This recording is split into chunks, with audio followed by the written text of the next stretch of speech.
Selamünaleyküm arkadaşlar. Herkese yeni videoyla merhaba diyelim. Yine devam ediyoruz. Yusuf kardeşimizle Selvi Hanım'ı işte özel aracımızla alıp Jakarta'ya doğru yola çıkacağız. Bakalım, önümüzde 1500 kilometre var. Şimdi valizleri almaya gidiyoruz. Yardımcı olacağız. Ondan sonra biz bir gün 2 gündür görmüyorduk Yusuf. Yusuf nasılmış biraz sohbet edeceğiz. Selamünaleyküm.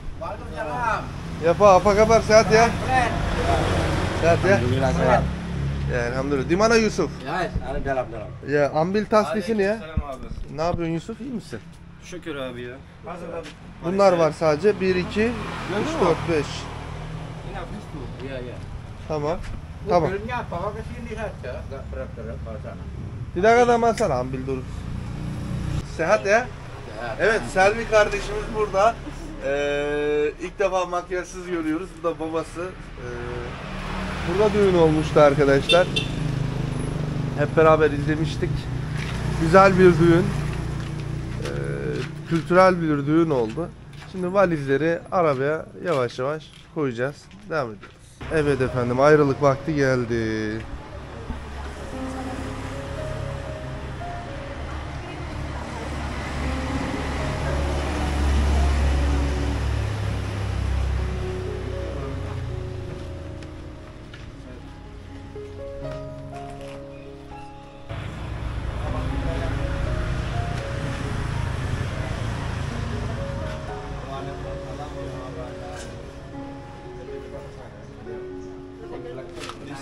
Devam ediyoruz arkadaşlar, yolculuk Jakarta'ya.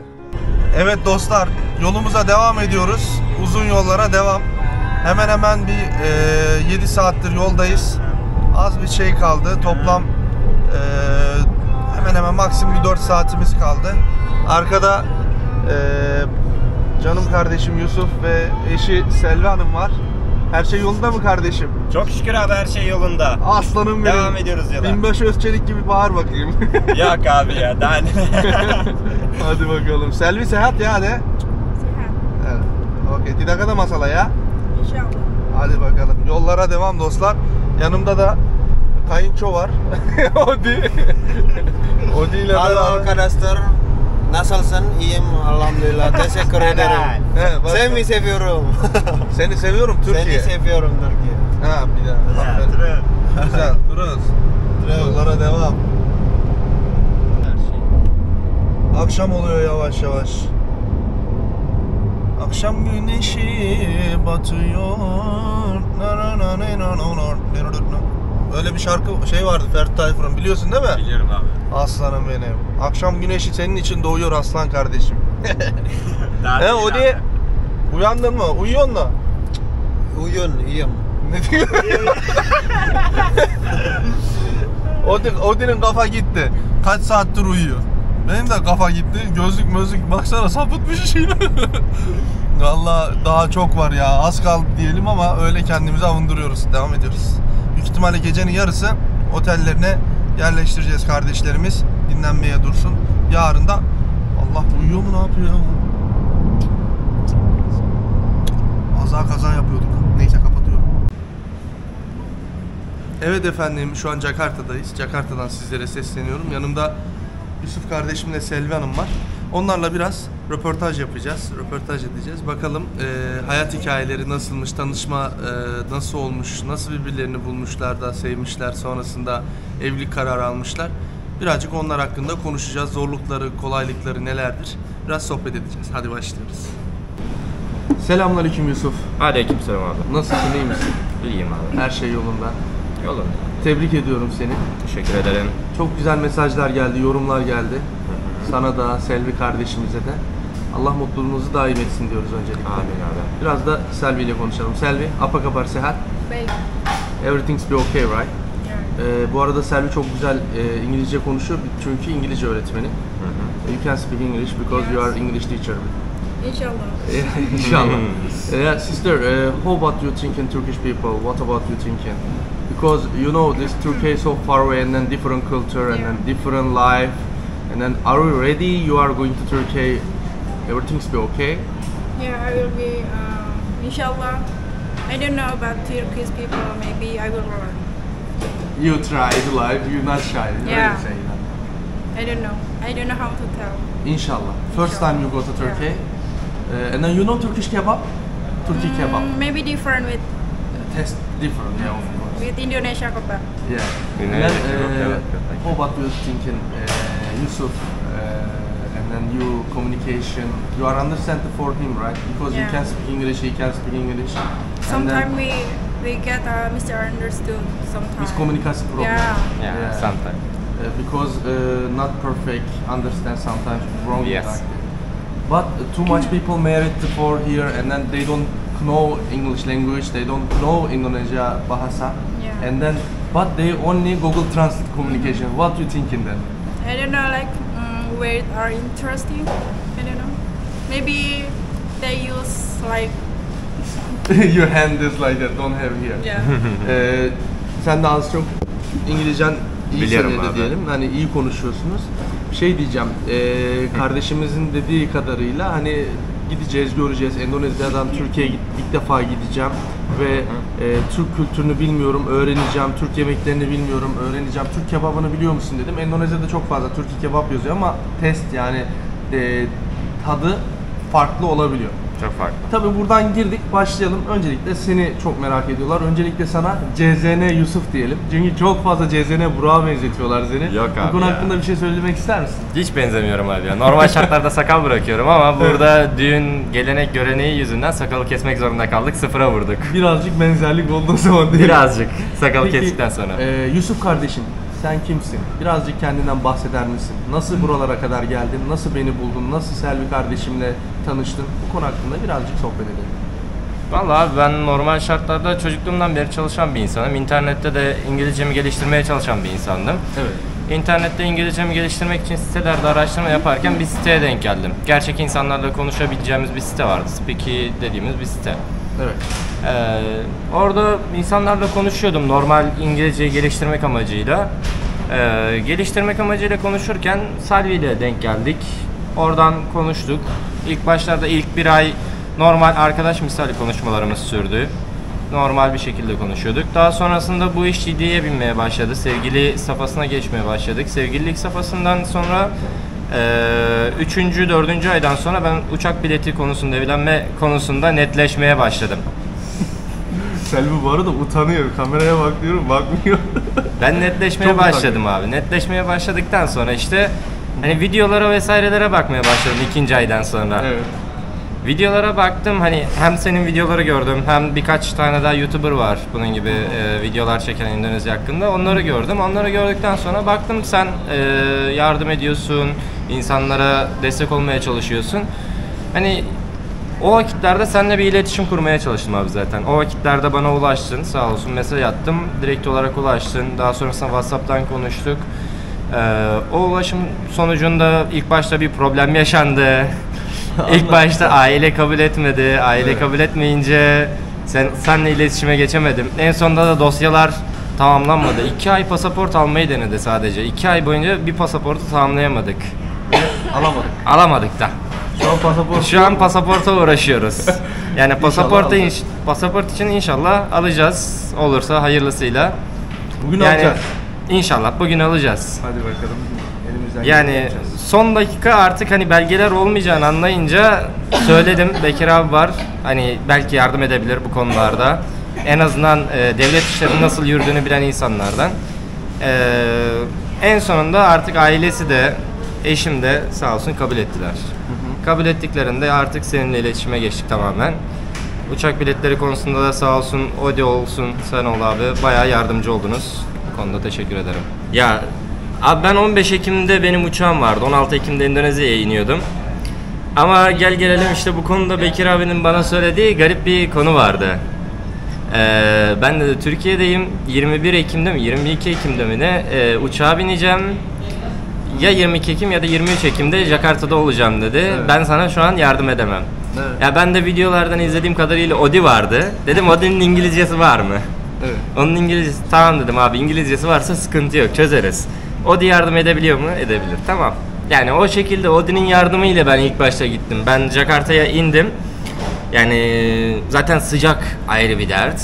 Yani tişörtle geziyorsun, ona rağmen durduk yerde bile terleyebiliyorsun. Yani o sıcağa bir şekilde alışıyorsun bir yerden sonra ama indik Jakarta'ya, sıcaktan yanmış bir haldeyim. Yazlık montum vardı çünkü İstanbul Ekim sıralarında hafif serinlemeye başlıyor diyerekten almıştım yanıma. Yani Jakarta'dan artık Surabaya tarafına uçacağız. Surabaya tarafına uçtuğumuz esnada hani şöyle söyleyeyim, ilk gittiğimizde, ilk tanışmada vesairede artık bilmiyorum, ilk tanışmada normalde ben sarılmak istiyordum, birçok şey istiyordum. Ne oldu orada? Sarılamadım. Utandım. Açık Elini söyleyeyim. bile tutmadın değil mi? Hoş geldin bile demedi sana. Hiçbir şey yapamadım. O an dedim mi? Eyvallah Yani- Bekir abi. Hiçbir şey yapamadım. Ya babasıyla sarıldım. Evet. Babası babamdır. Onunla sarıldım. Eyvallah ama o karşılamada gel gelelim kadınlar bayağı çekingen ve utangaç oluyorlar. Bu normal. Kaç gün konuşmamışsın? İlk 3-4 gün fazla hani gene iletişim kurduk, gene konuştuk, muhabbet ettik. İngilizce hani ilk geldiğim gün dahi konuştuk ama aşırı normal bir miktarda değil. Çok az. Minimum şartlarda. Minimum miktarda iletişim. Sürekli öyle oldu. Daha sonraki dönemlerde gitgide açıldı. Artık hani sürekli konuşuyoruz.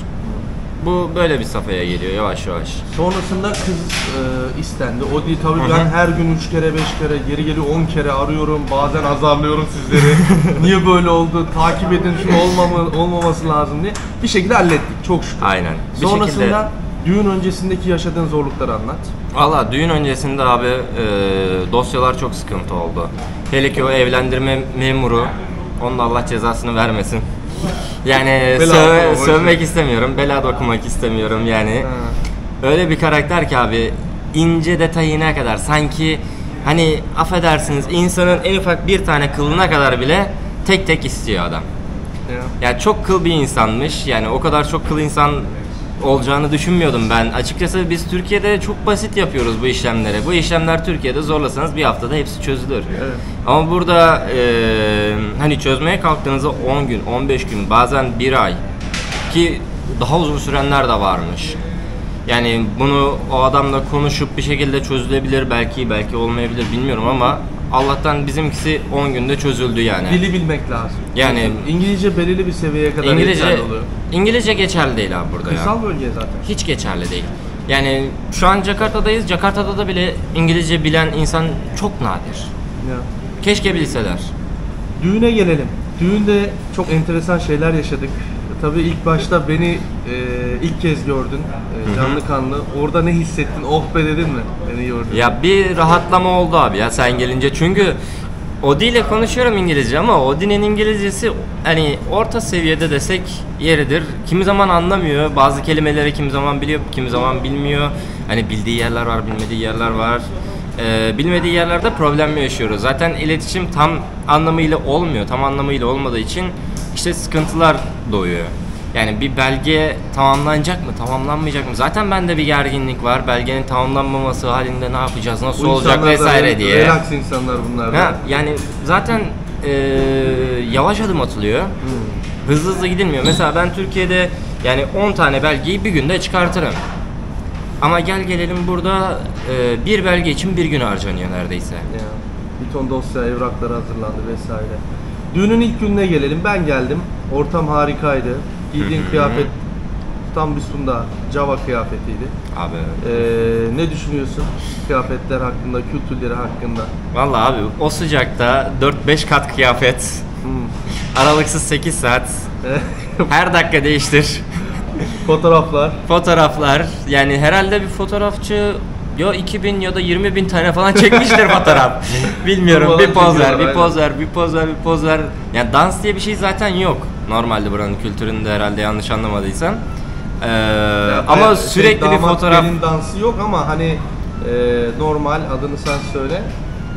Fotoğraf çektirme kültürü çok fazla var. Aynen, fotoğraf çektirme kültürü çok fazla. O konusu garip. Bir de kıyafetlerde mesela Salvim'e aşırı derecede makyaj yapmışlar. Ben düğün günü tanıyamadım abi. Şaşırdım, kendisine de söyledim. Ben seni dedim düğün günü tanıyamadım dedim ya. bu kim dedim ya? Endonezya kültürü maalesef bu şekilde. Kadınları çok fazla boyuyorlar şeyde, düğünlerde. özel günlerde. Kendisi de şey dedi abi, hani üstümde 3 kilo şey var, makyaj var. Ben de sevmiyorum makyajı. Ne yapsın kızcağız, o sıcağın altında o makyaj gerçekten de çekilir gibi değil. Pekala kardeşim, güzel yorumlar geldi. Yorumları okuyorsun. Buradan Okuyorum abi. seni tebrik edenlere, takdir edenlere buradan söylemek istediğin şeyler var mı? Herkese teşekkür ederim abi. İyisiyle, kötüsüyle, her türlüsüne okey abi ya. Eyvallah. Sıkıntı yok. Pekala, buraya gelenlere tavsiye edeceğin şeyler var mı? Sıcağı sıcağına yeni bir damatsın. Daha Arkadaşlar. ne derler? Şey burnunda derler, çiçeği burnunda derler ya. Gelmeden önce sağlam bilgi alın. Yani bilgi alın. Mümkünatı varsa Endonezya dilini bilen, yani bu Bekir abi olur, bir başkası olur ama mutlaka birinden yardım alın abi. Çünkü olmuyor. Buranın sistemi, işleyişi Türkiye'den tamamen farklı abi. Yani öyle böyle değil. Hani Türkiye'de her şeyi çok basit bir şekilde çözebiliyoruz. Hani gidiyoruz nüfus müdürlüğüne veyahut da herhangi bir bölgeye gidiyoruz, herhangi bir devlet dairesine gidiyoruz, anında çözebiliyoruz. Ama buradaki işlemlerde yani adamlar ince detayına kadar sorguluyor. Yani birinden yardım almazsanız eğer ki Endonezya ve Türkçe veyahut da İngilizce biliyorsanız İngilizcesi olan ve Endonezcesi olan biriyle konuşup da yardım almazsanız bunlar problem olur. Yani büyük ihtimalle çözemezsiniz. Yani Türk Büyükelçiliğine gittiğimde duydum, yani Türkiye'de evlenmiş. Türkiye'de evlenmiş ama ve lakin buradaki dosyalarını doğrulatmak için 6 aydır 7 aydır uğraşan insanlar var. Niye? Çünkü bilmiyorlar Endonezceyi. Yani eşi biliyor ama hanımlar fazla konuşmuyor. Yani fazla girişmiyor işlere ve çekingen davranıyorlar bu konularda. Bayağı utangaçlar kültür olarak. Kültürlerinde de normal sanırım bu utangaçlık. Benim anladığım kadarıyla öyle. Benim eşim de öyle. Yani. Utangaç bak, utanıyor burada. He? Selvi, utanıyor musun? You malu? Malu ya? Shy? No, Shy? not shy. Really? But Utanmıyor. sleepy and tired. Really? Yeah. Uyuyacağım, yatacağım diyor, yorgunum diyor. Uykuluyum. Şimdi şey diyeceğim sana, adını sen söyle. Tabii ki buraya geldin, yemeklerini denedin, kültürlerini gördün. Bu arada yemeklerini beğendin mi? Abi çok zor. Yenmiyor. Arkadaşlar eğer ki Urfalı değilseniz, aşırı acı yemiyorsanız, yani burada yemek yemeniz çok zor. Peki sen nereliydin, kaç yaşındasın? Ben Kütahyalıydım abi. Aslen Kütahyalıyım. Doğma büyüme Aydın, Denizli. Yaşım 24 oldu yenice. Hani ben aşırı acı yiyen bir insan değilim. Neredeyse hiç yemem. Aşırı acı yemiyorsanız burada yemek yemeniz çok zor. Dikkatli olun. Buradan annene de selam söylüyorum. Aleykümselam. Herkese güzel selam kalpli bir annen olsun. var. Onunla da konuştuk. Hatta beni ikna eden oldu. Candır, buradan selam olsun. Son kez buradan ailene, sevenlerine selam yolla istersen. Videoyu da burada sonlandıralım. Buradan abimgillere, yengemgillere, anneme ve bütün yakınlarıma selam gönderiyorum. Görüşürüz. Görüşmek üzere diyelim. Dedim ya, diyorum ya, onlar ermiş muradına. Selvi bak konuşmaya başlıyor. Kamerayı kapatmadan hemen Selvi konuşmaya başlıyor. Malı ya. Utangaç çünkü kardeşimiz. Dedim ya, her zaman diyorum onlar ermiş muradına, biz çıkalım kerevetine. Bugün pasaport işlemlerini hallediyoruz. Devamında da vize öncesi evraklar, dokümanlar falan. Günden çok geç geldik. Uzun bir yolculuğumuz oldu. 1000 küsür, 1300, 1400 kilometre yol aldık arkadaşlar. Gerçekten de çok yorucuydu. Elimden geldiği kadar sağlıklı bir şekilde kardeşlerimizi otellerine yerleştirdim. Şimdi dört dörtlük evraklarıyla uğraşıyoruz. Pasaportu yoktu, pasaportu için uğraşıyoruz. İnşallah bugün halledeceğiz. Dualarınızı eksik etmeyin. Sizlerin destekleriyle, dualarıyla buralara geldik ve devam edeceğiz. Büyüyeceğiz. Kendinize çok iyi bakın. Hoşça kalın. Sampayı. Sampai jumpa.